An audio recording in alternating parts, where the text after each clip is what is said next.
एक रात मैं अपनी नैन के कमरे में गई तो मेरे पैरों तले जमीन निकल गई, क्योंकि वह तो मेरी ननद। आज मेरी शादी थी। हर लड़की की तरह मेरे दिल में भी हजारों अरमान, और मैं बस यही चाहती थी कि मेरा पति बहुत प्यार और मोहब्बत करने वाला हो, इज्जत करने वाला हो। पालन में मैं जब दुल्हन बनकर तैयार हुई थी और खुद को शीशे में देखा तो खुद को पहचान नहीं पाई थी। दिल में बहुत ही हलचल और की दुआ निकली थी कि काश मेरा पति मुझे पसंद करे और मुझे पूरी जिंदगी इज्जत और सम्मान और मोहब्बत के साथ रखे। पार्लर वाली ने जब मुझे तैयार कर दिया तो कहा, आज तो तुम बहुत ही खूबसूरत लग रही हो। तुम्हारा पति तुम्हें देखते ही अपने होश खो देगा, तुम्हारा दीवाना हो जाएगा। और यह सुनकर मैं शर्मा गई। मैं पार्लर से अपनी सहेलियों के साथ मैरिज हॉल की तरफ जा रही थी। तब गाड़ी सिग्नल पर रुकी। मैं टाइम पास के लिए इधर उधर देखना शुरू किया। जब मैं सामने वाली कार में देखा तो मुझे बहुत ज़्यादा हैरत हुई। हमारे बगल में जो गाड़ी खड़ी थी उसमें एक लड़का और एक लड़की बैठे हुए थे। हैरानी वाली बात यह नहीं थी कि लड़का लड़की बैठे थे, बल्कि यह था कि वह मेरी ही नंद थी। मेरी ननद को तो इस वक्त मैरिज हॉल में होना चाहिए था, क्योंकि मुझे मेरी माँ ने फ़ोन करके बताया था कि बारात आ चुकी है। तो यह इस वक्त इस लड़के के साथ यहाँ क्या कर रही है? और फिर यह लड़का कौन है? मेरे ननद ने उस वक्त जींस टी शर्ट पहन रखी थी और जिस तरह आराम से बैठी थी, जिसे साफ पता चल रहा था कि मेरे ननद को शादी में जाने का कोई इरादा नहीं है। मैं हैरत से आंखें फाड़े उसे ही देखे जा रही थी और उसे गाड़ी की तरफ देख रही थी। तभी अचानक सिग्नल खोला। मुझे लगा शायद उसने भी मुझे देख लिया है, क्योंकि अफवाह गाड़ी दूसरी तरफ मुड़ गई थी। मैं बहुत परेशान हो गई थी। इसी तरह खुद को उलझती हुई मैरिज हॉल पहुंची। बारात आ चुकी थी। पूरी मैरिज हॉल भरा हुआ था। शादी की रस्म में शुरू हो चुकी थी। सारा वक्त मैं अपने नन की तलाश करती रही, मगर वह मुझे कहीं नजर नहीं आई थी। इसका मतलब बस यही था कि मेरी नज़रों का ही कुछ धोखा नहीं था। मैंने सच में उसे ही देखा था। जब मेरी शादी हो गई तो मैं अपने पति से कहा कि बहन, अपनी बहन को बुलाइए, मुझे मुबारकबाद भी नहीं देगी क्या? उसने मेरे पति कहने लगा, अच्छा मैं उसे तलाश करके लाता हूँ, यही कहीं मेहमानों में बैठी होगी। मुझे पूरा विश्वास था कि वह कहीं मिलेगी नहीं, मगर मेरी तो हैरत की हद न रही जब पति के साथ उसे ही आते मैंने देखा। उसी वक्त वह कोई और लड़की लग रही थी। सुंदर सा लहंगा पहने, हाथों में मैचिंग चूड़ियां और फुल मेकअप करके दिख रही थी। कि उस गाड़ी में यह भी थी या कोई और, लेकिन मेरे दिल में सब्र था लेकिन यह सही वक्त नहीं था कि मैं अपनी तरफ से अपने से ही सवाल जवाब करती। इसलिए मुस्कुराकर उसने मैं गले मिलने लगी, लेकिन शक मेरे दिल में बैठ चुका था। जब विदाई होने लगी तो मेरी ननद कहने लगी, भाई आप भाभी के साथ एक गाड़ी में चले जाएं, मैं दूसरी कार में आ जाती हूँ। इससे पहले मेरी ननद दूसरी गाड़ी तरफ बढ़ती, मेरे पति ने जल्दी से उसका हाथ पकड़ लिया, इस गाड़ी में बिठा दिया और कहने लगे, तुम जानती हो ना, 2 मिनट भी मेरी नज़रों से तुम दूर नहीं हो सकती। अगर तुम मुझसे दूर हो जाती हो तो मुझे तुम्हारी चिंता होने लगती है। मेरी ननद मुस्कुराते हुए गाड़ी के अंदर बैठ गई। मैं उन भाई बहनों की आंखों में आंखों ही कुछ तो हो इशारों वाली बातों को समझने की कोशिश कर रही थी कि आखिर इन दोनों के बीच में क्या चल रहा है, मगर मैं अपनी कोशिश में नाकामयाब रही। गाड़ी घर के आगे रुकी। मेरी सास मुझे कमरे में छोड़ने आई। मुझे बेड पर बिठाकर कहने लगी, भाई को आज इस कमरे से बाहर मत निकलने देना, वरना बहुत पछताओगे।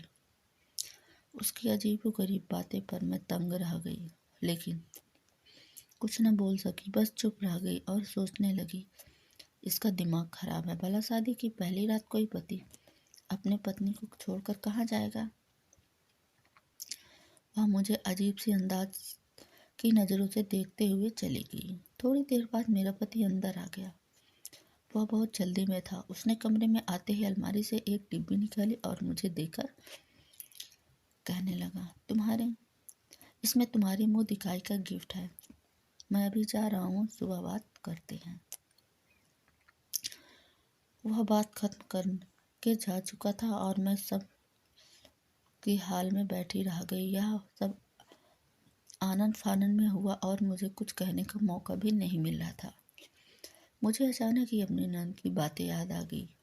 उसने कहा था कि अपने पति को अपने पास रखना, कहीं बाहर मत जाने देना। उसका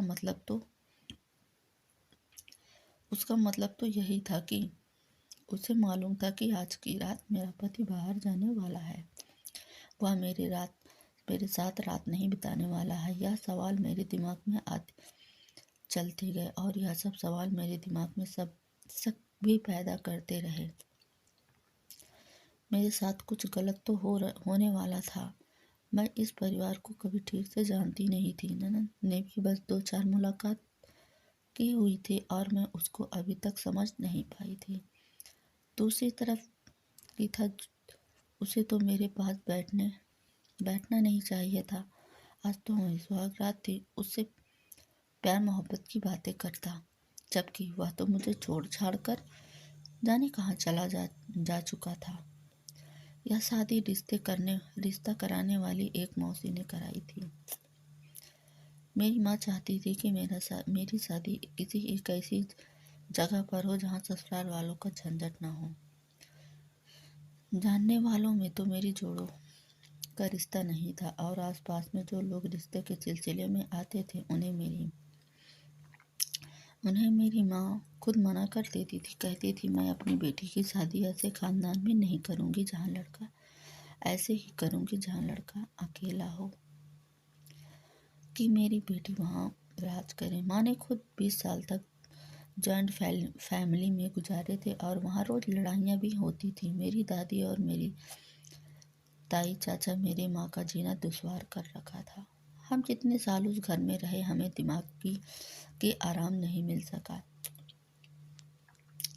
कभी बुआ पहुंच जाती तो कभी चाचा या फिर ताई जी जरा सी बात पर घर में हंगामा मचा देती थी। इनसे सब बचने के लिए ही मेरी माँ ने मेरे पापा पर जोर डाला कि अलग घर पर हो, लेकिन मेरे पापा अपनों से अलग होना नहीं चाहते थे। आंखों ही मैंने देखा था कि मेरी ननद मुझसे लिपट कर रोने लगी। भाभी, मुझे यहाँ से कहीं भेज दो, मेरी जान बचा लो, नहीं तो मेरा भाई मुझे जान से मार देगा। मेरी जान बचा लो, मैं आपके आगे हाथ जोड़ती हूँ। मुझे इस घर से कहीं दूर भगा दो। अब मैं उसको क्या कहती, उसे चुप करवाया और मैं सच में पड़ गई कि अब मैं क्या करूं। थोड़ी देर बाद मेरे पास आया और कहने लगा, मेरा पति, मैंने अपनी बहन का रिश्ता तय कर दिया है। कल मैं उसको लड़का दिखाने लेकर आएंगे लोग। कल संडे को मैं अपनी बहन को विदा कर दूंगा। मैं यह सुनकर अपना आपा खो दी। मेरी नैन तो मुझे कुछ और ही कह पाती कि उसका भाई उसकी शादी कैसे बूढ़े से करवा रहा था और बदले में उसे पैसे मांगे थे, और यह तो कह रहा था कि किसी लड़के से रिश्ता किया है। यह सब क्या था। मेरा पति कहने लगा कि मैं बस यही चाहता हूँ कि अपनी बहन की जिम्मेदारी से फ्री हो जाऊं। मैं अपनी बहन से बहुत प्यार करता हूँ। मम्मी पापा के बाद हम दोनों भाई बहन एक ही दूसरे का सहारा हैं। अपनी बहन की जिम्मेदारी से फ्री होकर अपने माँ बाप को दिए हुए वादे से फ्री हो जाऊंगा। लेकिन तब मेरी ननद बोली कि तुम जाओ और मेरी प्यास बुझाओ। मगर अब देखो, अब तो तुम्हारे साथ साथ तुम्हारी भाभी भी फंस गई। इतनी देर में गाड़ी से नीचे उतर आई थी और अपनी नंद का हाथ पकड़ उसे गाड़ी में बिठाने लगी कि तभी उस लड़के ने मेरा हाथ पकड़ लिया और मुझे घर के अंदर खींचने लगा। मेरी ननद गुस्से में आकर उसे उसके मुंह पर एक थप्पड़ मार दिया और कहा, धोखेबाज, तुमने मुझे धोखा दिया।